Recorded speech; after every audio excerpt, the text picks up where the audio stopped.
Welcome to the Informed Pregnancy and Parenting Podcast. I'm your host, pregnancy-focused chiropractor, Dr. Elliot Berlin. My guest today works as a financial quantitative researcher. She comes from Greece, and she's here to talk about her two birth experiences, very different, one from the other. Valia Skiani, welcome to the podcast. Thank you so much. It's It's great nice to to see be you here. again. Nice to see you too. Okay, so let's quickly just to build a little profile here because you have these two interesting birth stories and very, very different, like I said in the opening. Before we get into the experience, let's find out about you. Where are you from originally? So I'm from Greece. I came to the US and started like as a student in Columbia University in New York. And then with COVID, we just moved to LA. And maybe 5 months after, like I got pregnant. So we've been here since then. Ah, look at that. Okay. And what is a financial quantitative researcher? So we are engineers mostly. I'm an electrical engineer. We are building more of like machine learning models and quantitative models that are used in finance. So it could be, my husband is like a algorithm trader, so everything is automatic. I am more working on recommendation systems for sales. So, you know, in finance, in JP Morgan, we have a lot of sales team and they use models that we build to figure out what their clients are interested in. Oh, it sounds complex. It's not as complex as it sounds, Oh, but really? it Okay. uses data. Like as long as you have data to go Yeah. into your models, then you're confident that your models are working great. Well, it sounds like a lot of math at the very least. There's a lot of math, that's true. Yeah. How did you meet your husband? So we met in New York because he was interviewing for Goldman Sachs. We both were quants at Goldman Sachs for a while, but I actually knew of him through my dentist who lives in Greece, and we're from the same place in Athens. It's like a small town in the suburbs, but we both live there. I didn't know him before. We went to the same school, but we're like 5 years apart, so we never Ah, overlapped. not really cohorts at that time. Yes. Yeah. So you knew of him. I knew of him and I met him in New York while he was about to graduate. And I was like maybe in my second or third year. And I let him in a conference where there were a lot of companies that were hiring. It's more like a career fair. And I think like 2 or 3 years later, he joined Goldman Sachs. So he was in New York. And then we were friends for a while until I joined Goldman Sachs. And then Wait a second, but he you're not did, he supposed to didn't have. help me. Like he did help me with the interviews, but he didn't really like refer me because I think Uh-huh. he thought I wasn't good enough. Oh, really? And now look at us. Yeah. So you So we waited till ended up you. in the same company, and then I think like 2 years later, we were really good friends. We're going out, and then 2 years later, we said, okay, maybe we start dating, and that's how it happened. Wow. Okay, so now you have two kids. Yes. How old are they at this time? So the first one is 3 years and 3 months. The second one is almost 8 months. Ah, you got your hands full. Yeah. Yes, you do. Okay, let's talk about pregnancy. Well, I guess fertility. Was fertility easy for you or challenging?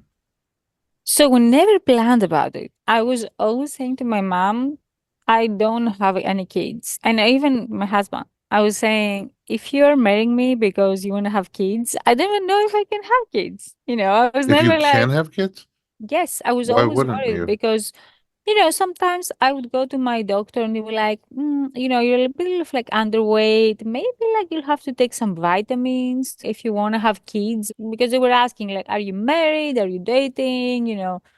Like, I'm gonna be married. I had a visit to my doctor before I had my wedding in Greece, and she was like, if you want to have kids, you should try to get some vitamins, blah, blah. I'm like, I'm not sure. I don't even know if I want to have kids right now. I was thinking, okay, I want to like visit places and travel around the world and all this stuff. So I was never like planning for it. I was never trying, even after I was married. So I guess fertility was easy for you. It It was sounds it, like it was a concern, to be honest. It's just that because it was a concern, I never wanted to think about it because I thought like maybe if I try to have kids, I'm not going to be able to. So I don't want this to be a burden for me because I it's not say. my priority. And it So wasn't for your husband either a priority. I think he would say, yes, I want to, but every time he was talking about it's like, even if I don't, it's fine. It wasn't his priority, and it wasn't the reason why he was like, okay, I want to marry you. He didn't say, I want to have kids with you. So I never thought that it's a burden. How long into the marriage before the first pregnancy? So we got married 2019 in August, end of July actually, and I found out I was pregnant in May 2020. This was after COVID. It was a Oh, very weird like situation because right it was after like COVID. right after COVID. Because we had planned our honeymoon. We went to go Oh, to Bali and Thailand. We had planned all this, and then boom, on yeah.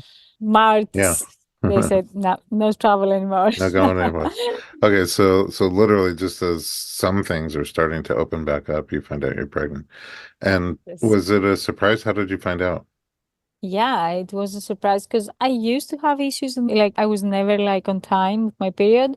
So I wasn't even like, thinking of taking a test until like 2 or 3 weeks after I was like, oh my God. Wow. Okay, big surprise. Yes, because we were not planning it. We were not like, scheduling anything. So it was really a surprise the How first. was the various stages of pregnancy for you with your first baby? So, as I said, like the first month, I didn't even realize. Like month 2 and 3 were a little bit hard because I was feeling like I didn't have any energy at all, but I was feeling nauseous, but I was not like throwing up or anything. I just felt weird. It wasn't like my regular energy level. And then I was working from home. I didn't have to go to the office, which was great, and I could just take my time. If I had to rest, I would take like a couple of minutes and then go back to my meetings. But then after the third month, so when I was in my second trimester, it was totally fine. I had no issues at all. Everything was very normal up until the very end. Okay. The very end, I guess, is right before you give birth. Why don't we take a little break? We'll come back and find out what you had in store for birth and what actually happened. We'll be right back.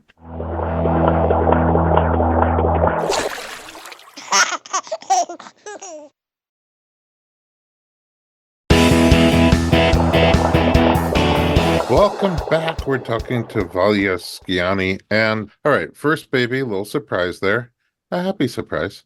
And first trimester, a little sluggish. Then you're feeling great until the very end. Now, did you have a plan or a vision or an intention for how you wanted your birth to go? No, no plan at all. I was just like waiting. I thought actually that so my husband's birthday is on the 24th of December, and my due date was like January 10th. So I was thinking, okay, maybe she comes before my husband's birthday or even on my husband's birthday. They have the same zodiac sign. So I was like very much prepared. Like every day I was like, okay, maybe I'll give birth today. And there was nothing to worry about because, I didn't have any other kids. We didn't have like anyone to worry about right here. Like, it's like, okay, if I am ready to give birth, I'm just gonna go to the hospital. Okay. And so you're giving birth at a hospital with an OB/GYN. Had you thought about or planned one way or the other to be on the more natural side or the more medicated side? I always wanted to be on the medicated side. So I was like, okay, if I'm in pain, I'm gonna have an Drug me. epidural. Okay. Yes. Okay, great. So what happened at the end? You said it got interesting at the end. So what happened is that my OB was actually out of the office because I think she had like a family emergency.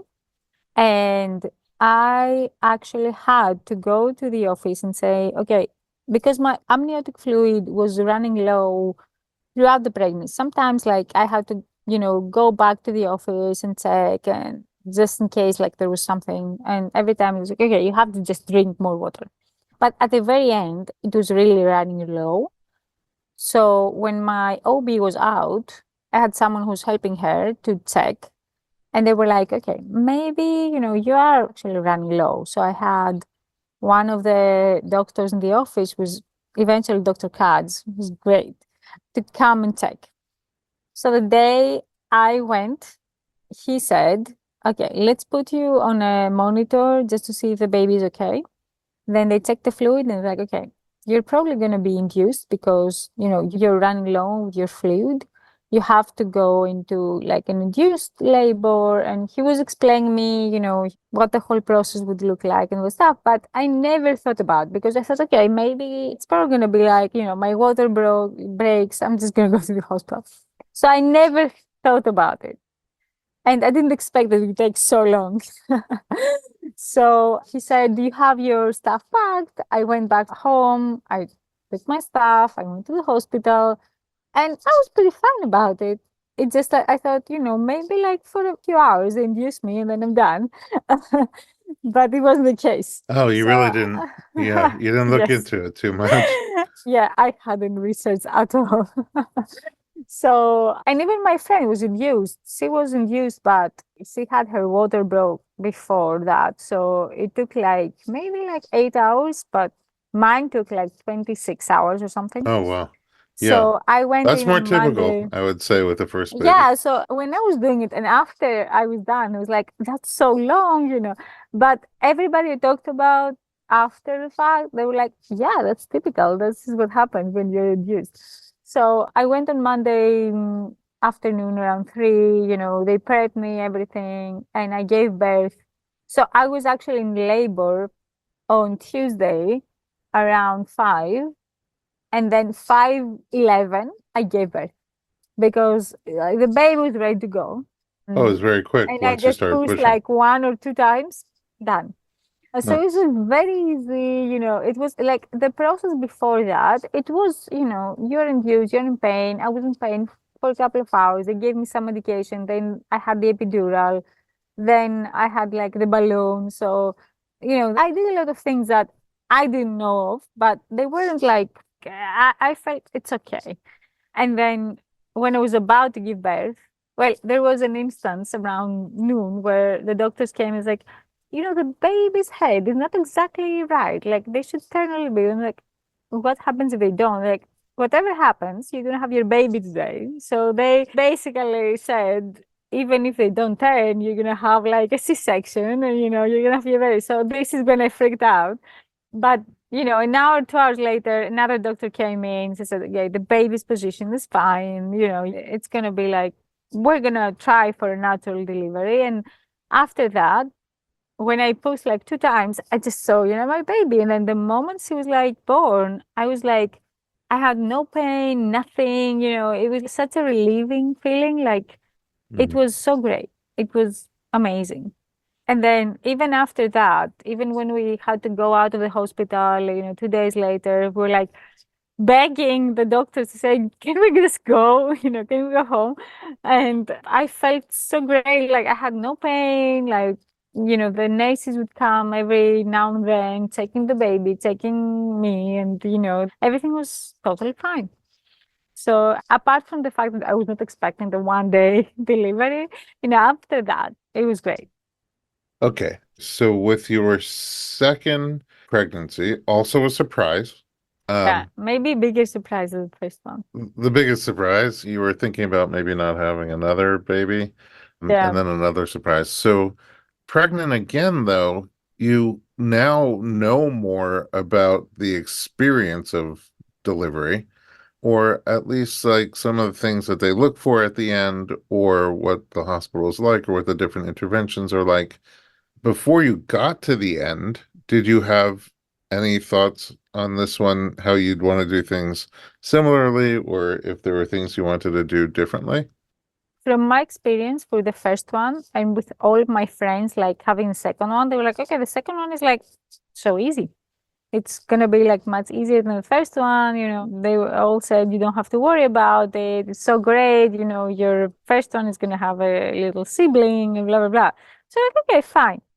But I had like one issue that I had it throughout my pregnancy. I was always nauseous. So I was like throwing up until the very last month. And I lost a lot of weight. Like I didn't gain any weight, almost like I had like 1 or 2 kilos. Oh, wow. And I had like it wasn't really like just nausea, like feeling like I have to throw up. It was more like I couldn't take on a lot of food. And at the very last minute, because the baby was breech, I could feel that there was a lot of pressure in my stomach because I don't know. Maybe I think it was because of the baby. Maybe it was like the pregnancy, but it could be because of the position. Well, that would have And been earlier in the pregnancy. yeah, But there is a whole thing, we have a whole episode on this too called hyperemesis, I think I which had is that, sort but I'm of not. It wasn't is diagnosed. Like it was right, and like a lot of people don't get it diagnosed. yeah. There's a foundation called the HER Foundation, HER, and they really have great support resources and tools to help you figure out if that is what you have and to get support for it. And unfortunately, you didn't know about that, but at least maybe we can help other people. But it sounds like maybe you had hyperemesis anyway, I and think I had that. Yeah. hyperemesis is almost definitely caused by hormones that the placenta produces, and an overproduction of a satiety hormone. We're still trying to get to the bottom of it, but something like that is where the clues are leading at this time. So I'm really sorry that you had that.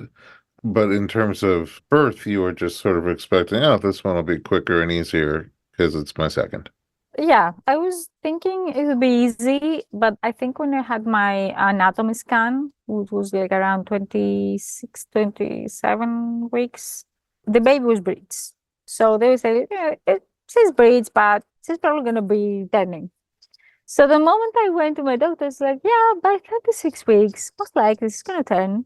But if you want to like try something, because I was like reading online, I was breech as well. I was a Me breech too. baby. Me too. Yes. So I was trying to see what else I could do. And then, so like there's a chiropractor that you can go to with you. I highly recommend And me. yes. And then there were like all these other things that you can do like online, do some positions and I tried most of these, but the moment I saw that she was breeds, I had the feeling that she's not gonna turn. Like if this Really? is the position right now, I just feel like because my OB was like very confident that she's gonna turn. She was like, 97% of the babies are gonna turn.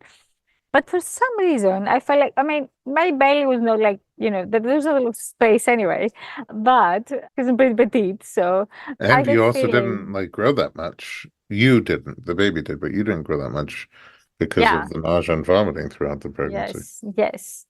But although I thought that the baby wouldn't turn, like even for like some of the exercises and with the chiropractor, but I thought that with the version, I was thinking, okay, with the version, she's gonna turn. I was very, very certain that if nothing works by this time, that with the version, when they try to turn it, it's Yeah. gonna turn. So, going into the hospital and literally the doctor's physically trying to manipulate the baby's position, Yes. which is pretty intense generally. And, Which I didn't know makes, again because I did. So I did my yeah, yeah, research. I saw some yeah. videos, and everybody looked like pretty chill. Let's Really? go turn the baby. And Well, then I had the experience where it was literally as if I was going to birth. I was going to give birth that day. I was going to like the operation room, and they said, "Do you need any medicine?" I said, "Yes, yes, I would like some." And it's like, "Yeah, I don't think you would need like, they give you some medicine where you start to tremble because oh, it turbulent. makes yes, it's like you drink like 3 or 4 cups of coffee." But then I said, "Yeah, I want to have some medicine so I don't feel anything." And they said, if we see that you don't tolerate, maybe we'll give you then." And so they started trying to turn the baby. They said, I don't think she's gonna turn because there wasn't a lot of space and my belly was very like tight. So They were like, I don't think it's just gonna turn. And I was there for like 4 hours, and it felt like Wow. I'm gonna go into labor that day. Wow. Okay, so it didn't work, which then It leaves you didn't work. very few options. Let's take a break, and when we come back, we'll get the rest of the story and find out what options you had and how it went.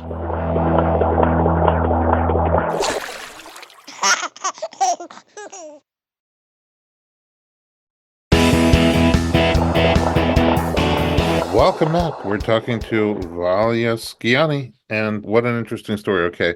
I guess the moral of the story so far is listen to the Informed Pregnancy podcast or do some kind of research about what options you have and what things will be like so that you could make informed choices and be supported in your choices. So you find out your breech, your maternal instinct says this baby's not going to turn on its own, and you do a bunch of things to try to help, and they don't work. And then towards the very end, I guess around 37 weeks, you do the external cephalic version where the doctors try to manually force your baby over into a head down position, and that doesn't work either.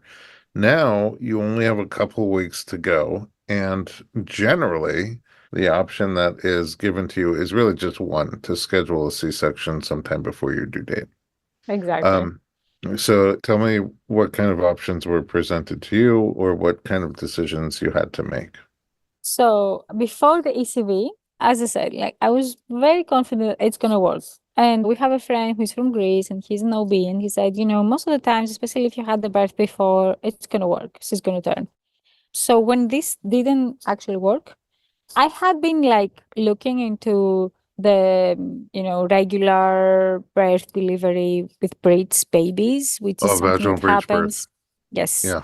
And then the risks that there are, and then also like when actually people are taking that responsibility. And so because I was about to give birth to Cedars, I saw that there's like Dr. Brock, who is doing the vaginal breech deliveries, and he's done a lot of that, and he's the only one who can take that on. And even my OB said that yes, he's the one that does it. So I said, okay, since this didn't work, and I was hoping and I was very hopeful that it would work, the ECV, I said, okay, why? Because when I went to my OB the next day, she said, okay, let's schedule a C-section. So I said, I want to see Dr. Brock before I can schedule a C-section for next week, but then I want to see Dr. Brock just to see what he has to say. So I went to my OB on Tuesday, and she said, let's schedule your C-section. And then I went to Dr. Brock on Wednesday. Apparently, I was lucky to have an appointment. He said, you're the perfect candidate. I mean, he explained all the risks, but he also said that we never had to use like the forceps, and we never had to like be in a situation where, we would put your baby into risk.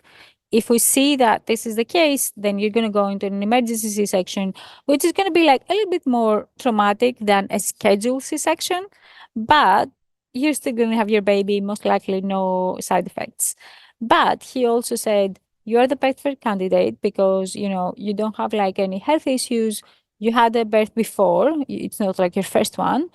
And the baby's position is perfect because she was like Frank Brits. So the feet were up and her butt was in my uterus. So it was the position where, the doctor would actually think that I can take that risk because if the feet are facing down, apparently, even Dr. Brock was saying, if that was the position of the baby, I wouldn't say that it's a safe, vaginal delivery. So I was like very confident after this appointment. And he said I had 2 centimeter dilation. So he said that you could be in bed like in a few hours, in a few days, or even like in a few weeks. So, because I was concerned, is that the case that I'm going to be in bed like in the next day or so? So, no, yeah, it could be the case that, it's going to be coming. So I told my husband, like, okay, he said this and this and that. I'm very confident that I trust him. He said, call me if you go to the hospital and I'll let you know what you have to do. So on Friday, although I was like having an appointment with someone else in your business, they gave me an appointment with you. And this is the time where I saw you. And then you introduced me to the podcast and all the things that I can listen to and some of the research. I had read some of it, but not all of that. And then I started reading, I listened to podcasts. So literally like Saturday that I was about to give birth, I was listening to the podcasts of people Wow. who gave birth, Okay. vaginal with Dr. Brock and all this stuff. So I wasn't sure if I was in labor.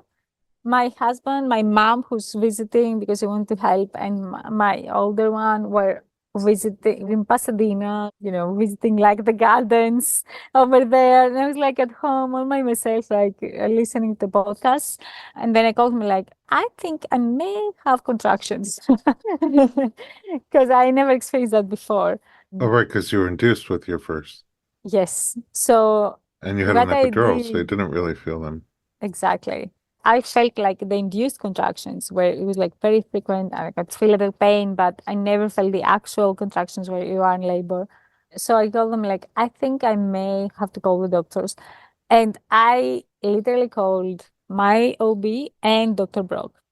So Dr. Brock was like, up until the time where you have like very frequent contractions, if you want to do like the vaginal breech delivery, you have to go, the very end, and I'm gonna be on call. I had his number, he's very, very nice. With my regular OBs, she was like, if a baby is breech and you're gonna do a C-section, you have to come now. So we decided to go to the hospital and figure out what we're doing. Both of the doctors were on call. So I was in the practice, and my doctor was on leave the time I delivered my first one. So eventually, Dr. Katz, who's really nice, delivered my first one. He was the one on call on that day. So he Ah, came over and he said, I wouldn't risk that because my husband was concerned. He was like, would you do it?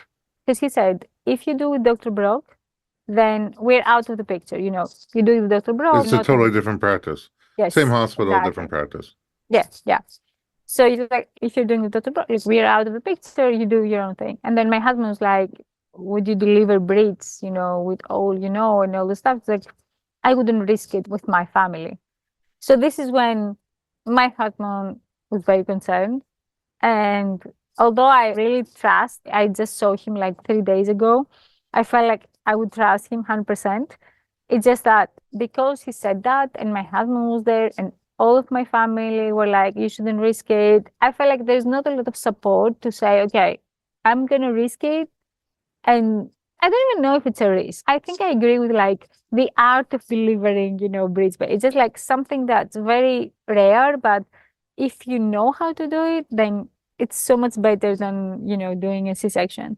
One might say that there's no way that's risk-free Yeah, I mean, to that's the thing. to Like get that baby out. even if you do like a regular delivery, like they're not breeds, there's always a risk. Even head down both ways carry Exactly. Yeah. risk and benefit.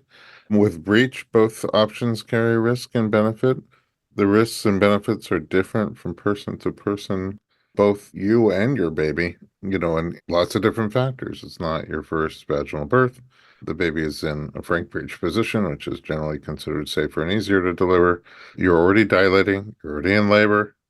That's different than somebody else who, let's say, hasn't had a baby vaginally yet, that's not in sort of an ideal position, that's sealed up, meaning no effacement, no dilation, no station rotation. It's just a different story. Like not everybody's the same.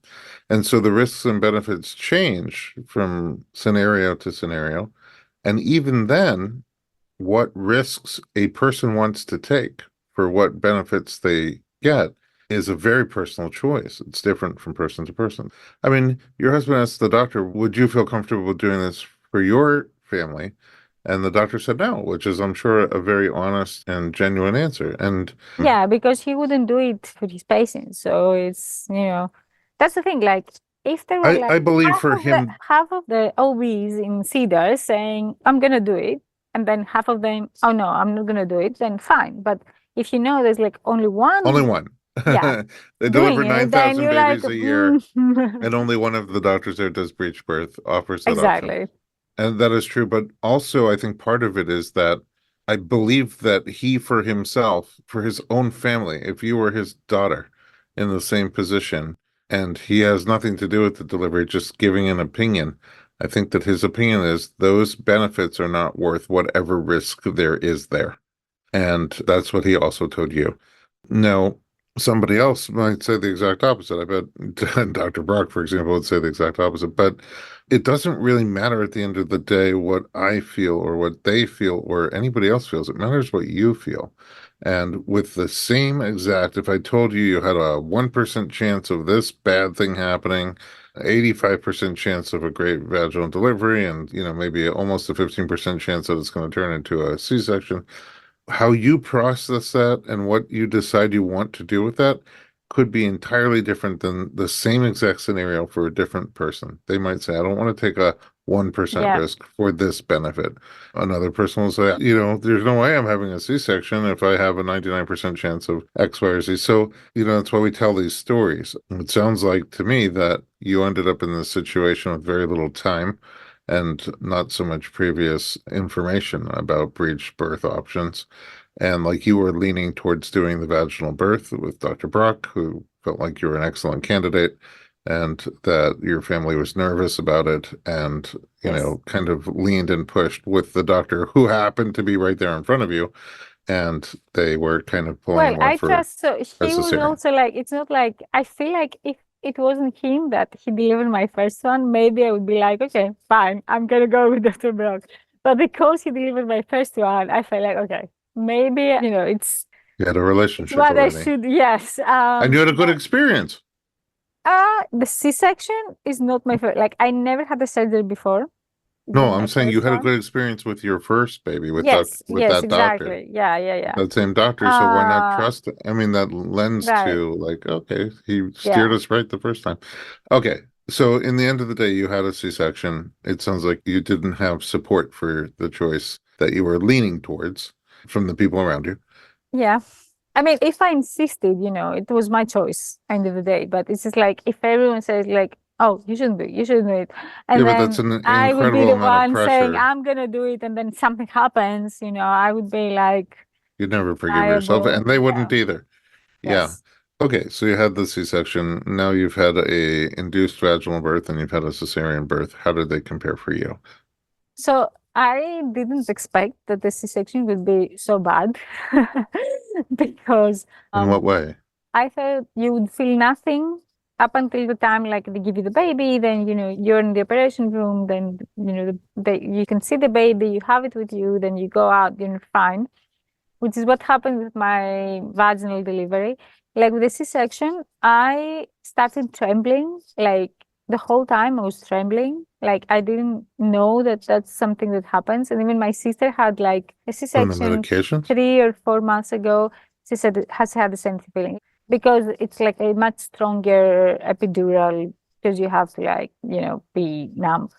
So I would still feel that something is happening with my belly and all the stuff. And when they brought the baby over, it wasn't the same as, the natural birth. Because when I had the natural birth, the moment she was out and I had like an epidural anyway, I would feel nothing. I was so happy, like, oh, the baby's here.